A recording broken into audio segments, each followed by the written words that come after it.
Well, hi there. I'm Noreen Smith from Creative Memories, and I am so excited to be back with you again for another episode of Technique Tasters, brought to you by the wonderful people at Creative Scrapbooker magazine.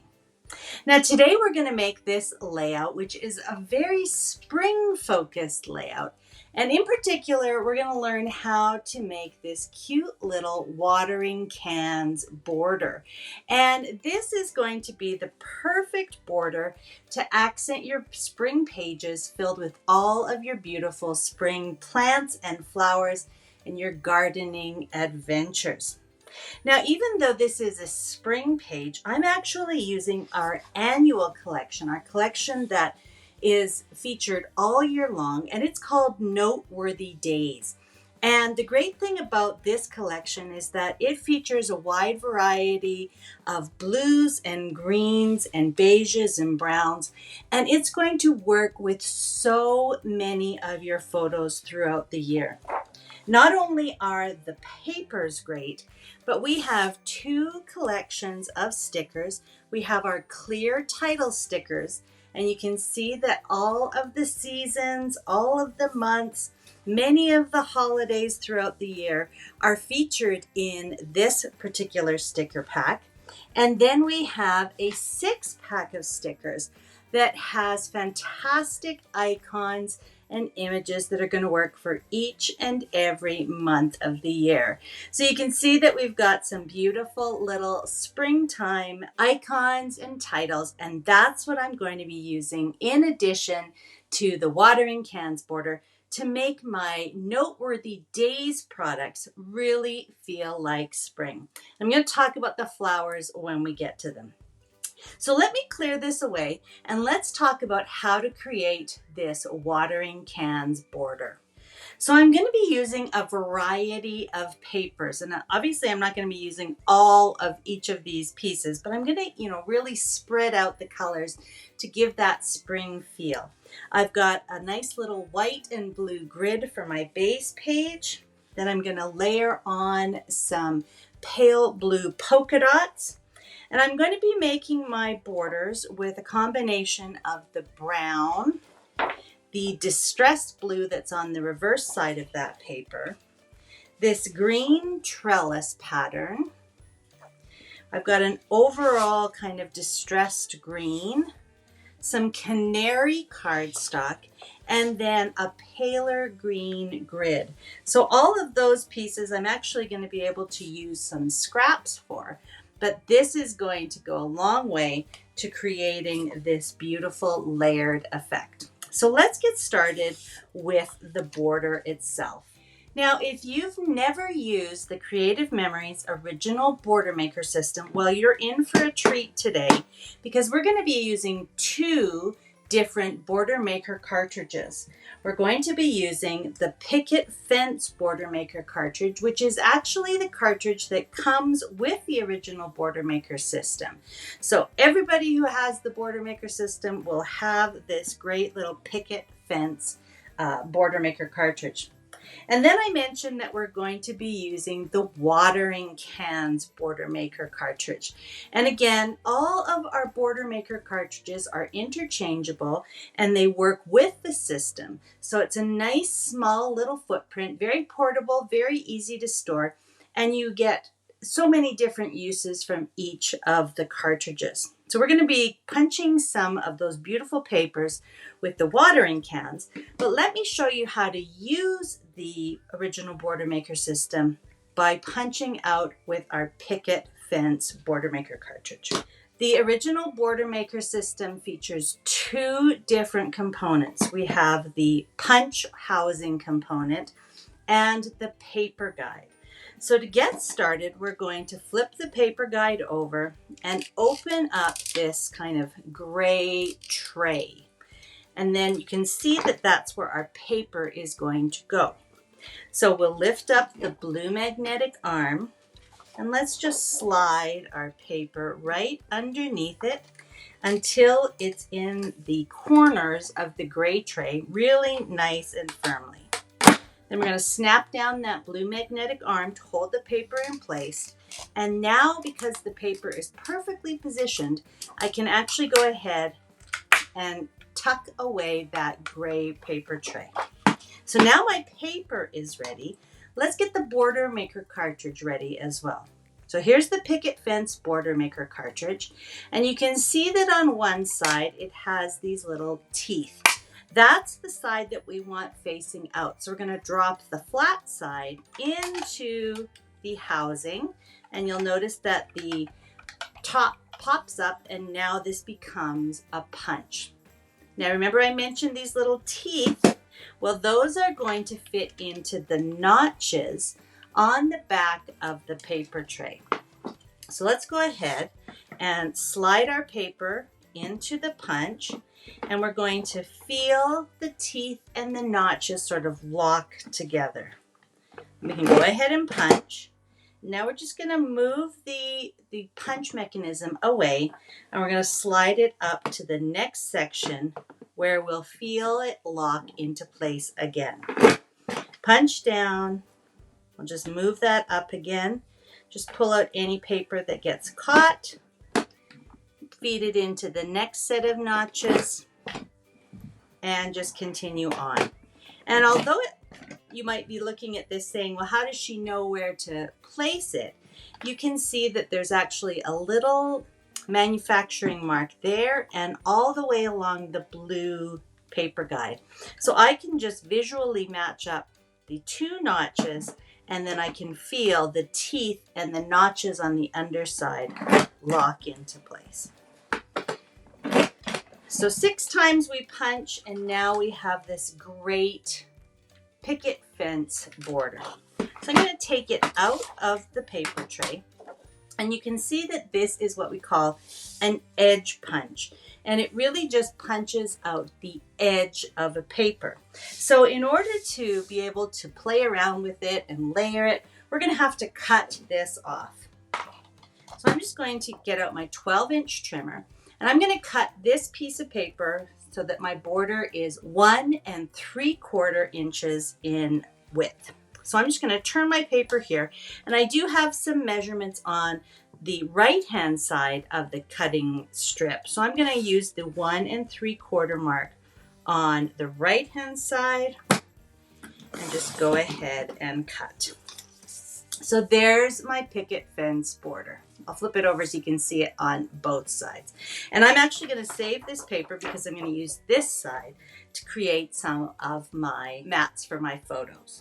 So I've got my picket fence border, and just so that those little pickets will show up a little bit better, I've actually just gone and added a 1-inch strip of that baby blue polka dot paper behind my openings so that they show up a little bit more.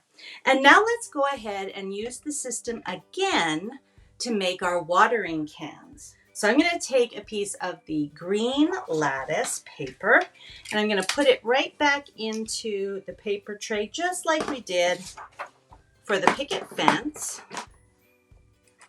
Get that lined up and tuck the paper tray away. And now we have to switch out the Picket Fence Border Maker cartridge for our watering cans Border Maker cartridge. And again, that's the great thing about this system. Once you have the components, you can purchase whichever Border Maker cartridges you like and just switch them back and forth.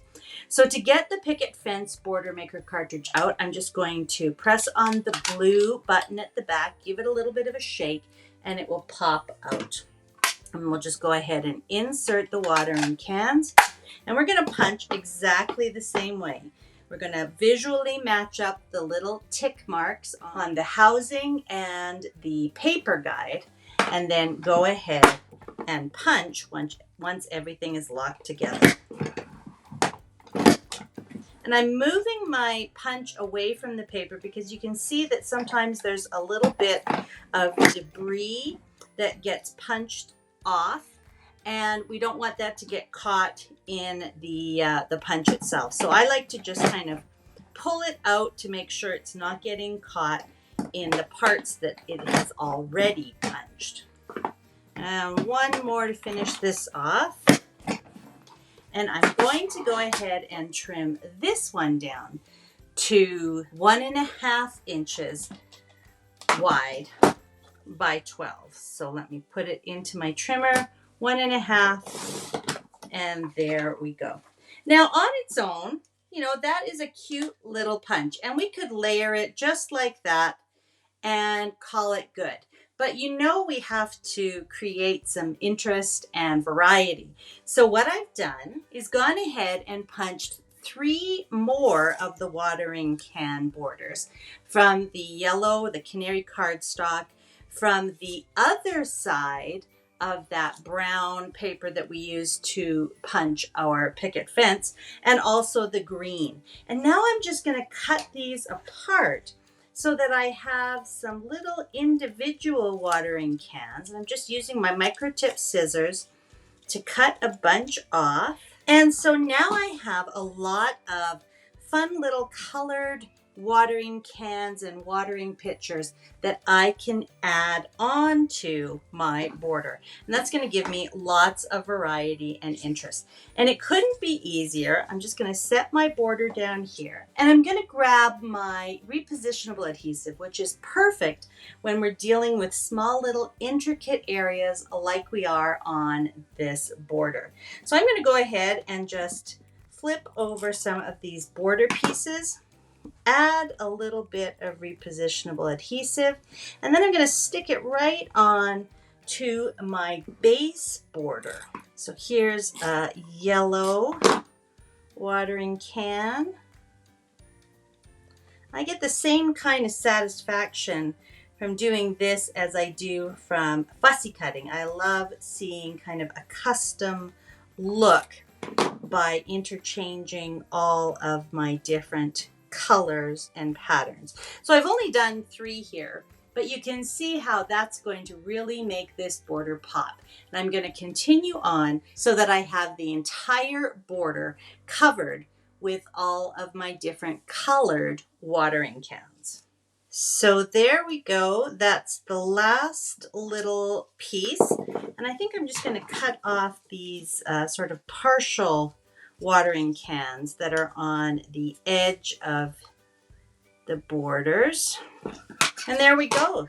So that didn't take too long. And again, it's worth it for the way that it makes the entire border look. And I love my little multi-purpose tool for things like this. It acts as a great little sort of spatula for me to add all of the pieces together. So now you can see when I add my border on top of my little picket fence, it's so much cuter. And then I'm going to finish it off by mounting the whole thing onto a piece of the green checked paper. So you can see now how that border comes together and how combining our watering cans border maker cartridge with the picket fence border maker cartridge creates a custom border that is so much fun. Now, once we've finished assembling that border and adhering it across the bottom of our base page, we've got lots of room for our photos and some fun embellishment clusters. So as I mentioned, I've matted my photos with some of the same papers that I used in the borders. Just cut them to size and adhere the photos on. Then I've chosen to do a little bit of journaling on one of the Noteworthy Days embellishments. So these are great die cuts that you can journal on or use as layering pieces. And then I finished it off by choosing the spring title from the transparent or clear sticker sheet. And as you can see, they are clear, so I just added it to a piece of white cardstock and then fussy cut around it. Then I was able to use the spring-themed cardstock stickers. And you can see that I've got the little birdhouse, I've got the fun little rain boot that says spring is here, and I've used some of the cute little butterflies. The rest of my embellishments are beautiful florals. And those are not from the Noteworthy Days collection. Those are actually our floral essentials. And one of the great things about Creative Memories colors and cardstock and collection is that it all coordinates. So you'll notice on the Noteworthy Days designer paper pack insert, the coordinating cardstock colors. And you'll see that all of the colors that I've chosen match back to the colors in the artwork. So I've chosen the yellow floral embellishments, and it's the same colors of yellow that are used in the stickers. The teal, which is that lovely kind of aqua color, and then the pale blue from the blue florals, which works perfectly with all of the other blues in the Noteworthy Days collection, and of course in other collections. So I hope that I've convinced you that not only is the Noteworthy Days a great collection to have annually for any occasion that comes up through the year, but that the original Border Maker system is a great tool to have because you can change those cartridges and match the design of the season, the occasion, the event of the photos that you're working with. So I hope you enjoyed watching this fun watering cans border come together for this spring layout. I want to thank Jackie and Katerina from Creative Scrapbooker magazine for having me once again, and I can't wait to see you again soon. Bye-bye for now.